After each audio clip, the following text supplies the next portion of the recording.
अमरावतीच्या बडनेरा मतदारसंघाचे आमदार रवी राणा यांनी लाडकी बहिणी योजनेसंदर्भात केलेल्या वादग्रस्त वक्तव्याविरोधात वंचित बहुजन आघाडीने जिल्हाधिकारी यांना निवेदन देऊन गुन्हा दाखल करण्याची मागणी केली आहे।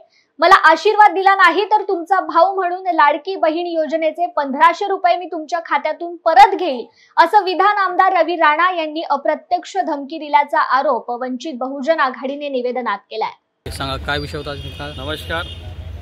आज दिनांक 16/8/2024 ला वंचित बहुजन आघाडीतर्फे आम्ही आमदार रवी राणा यांनी दिलेल्या वक्तव्यासंदर्भात लाडकी योजनेसंदर्भात त्यांनी जे वक्तव्य दिले आहे, त्यांनी अप्रत्यक्षपणे जी धमकी दिलेली आहे त्या संदर्भात त्यांच्यावरती गुन्हा दाखल व्हावा असे आमच्या वंचित बहुजन आघाडीमार्फत आम्ही कलेक्टर साहेबांना निवेदन दिलेलं आहे।